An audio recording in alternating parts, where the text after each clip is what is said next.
Germany से एक युवा आता है, उम्र लगभग 30 साल। वाराणसी वो जाता है, तमाम चीज़ों को देखता है।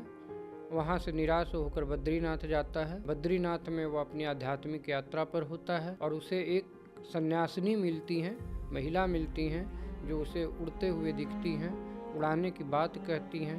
वो यहाँ तक कह देती हैं कि अगर तुम चाहो तो मैं तुम्हें इस मंत्र को 2 मिनट में दे देती हूँ और तुम इसको सिद्ध 2, 4, 5 दिन में करके स्वयं उड़ सकते हो। उड़ने की कथा, जहाँ साइंस अगर भारत में न्यूटन आए होते और वो उड़ रहे व्यक्ति को देख रहे होते तो क्या वो गुरुत्वाकर्षण के नियम को सही प्रतिपादित कर पाते? नहीं। तो क्या हम ये झूठी कहानी है, पूरी कल्पना है? ऐसी बिल्कुल नहीं है। इस एक किताब है, यदि सत्य कहूँ तो उसको आप पढ़ें और अपनी इस चीज़ों को जान सकते हैं कि वो सन्यासी स्वामी ओम, अमित से स्वामी ओम की यात्रा कैसी रही। नमस्कार, मेरा नाम राकेश कुमार है। द मास्टरमाइंड के अंतर्गत जो हमारा कार्यक्रम पाठकनामा है, उसमें हम रील्स से रीड की ओर बढ़ने की बात करते हैं। और हमेशा मैं अपने युवाओं से, अपने जेनजी से अनुरोध कर रहा हूँ कि आप रील्स को, डिजिटल दुनिया से थोड़ा बाहर निकलिए और किताबों की ओर मुड़िए। वजह, किताबों की अपनी खुशबू है, उसकी अपनी याददाश्त है, उसकी अपनी एक कहानी है, उसका अपना एक इतिहास है। उस इतिहास के तले आज जो हमारे उस इतिहास से जो आज नई किताबें मेरे हाथ में आई हैं, वो मैं आपके सामने दिखा रहा हूँ। सत्य कहूँ तो इसका अंग्रेजी में जो वॉल्यूम है वो है इफ़ ट्रूथ बी टोल्ड। स्वामी ओम जो हैं, इन्होंने इस पुस्तक को लिखा है। जैकोब पब्लिकेशन से ये प्रकाशित है। सबसे बड़ी बात ये है कि आपको ये आश्चर्य होगा कि कहीं ये धार्मिक पुस्तक तो नहीं है, बट मैं ये कहूँगा कि थोड़ी सी है। वजह ये है कि इसमें एक व्यक्ति जो अपने जीवन के 21वें वसंत तक 0 रुपये से $2.5 लाख कुछ ही महीनों में कमा लेते हैं।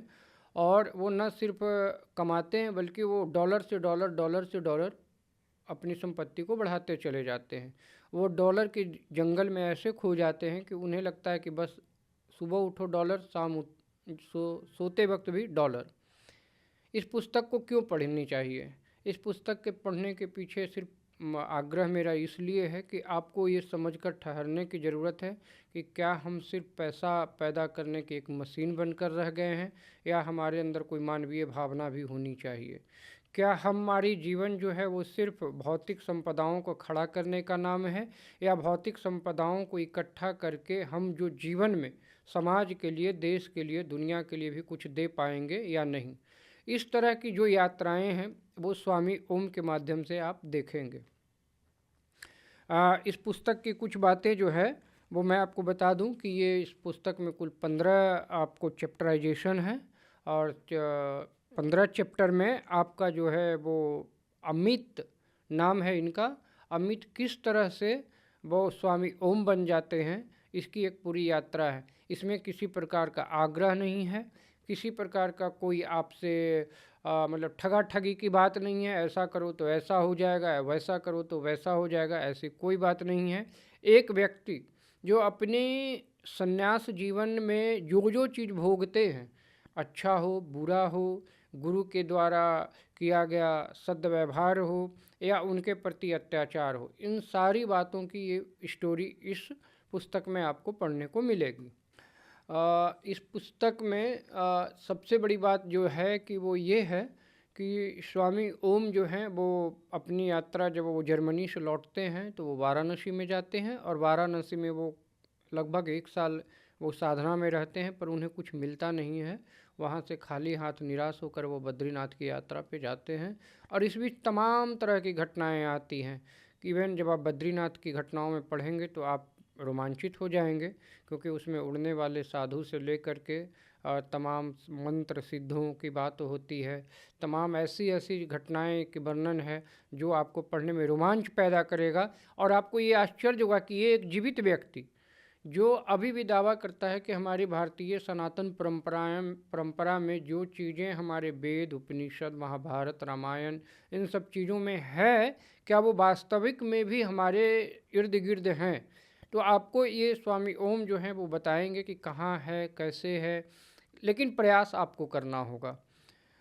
स्वामी ओम की बातों पर अविश्वास करने की कोई गुंजाइश नहीं बचती है, क्योंकि स्वामी ओम ने एक्सेप्ट किया कि मैं भौतिक चीज़ों को प्राप्त करने के लिए मैं इधर नहीं आया हूँ, बल्कि मैं भौतिक दुनिया को पूरी तरह जी कर, उससे पूरी तरह मतलब उसमें डूब कर, उसकी सारी इच्छाओं को पूर्ति करके मैं अध्यात्म की ओर आया हूँ। मतलब कि भौतिक से अध्यात्म की यात्रा इस पुस्तक के माध्यम से आप कर सकते हैं। आए दिन तंत्र को लेकर, तांत्रिक क्रियाओं को लेकर के चीज़ों को बहिष्कार करते हैं। हम तांत्रिक को घृणा की दृष्टि से देखते हैं, तंत्र को घृणा की दृष्टि से देखते हैं। स्वामी ओम की किताब से आपका ये भ्रम दूर हो जाएगा।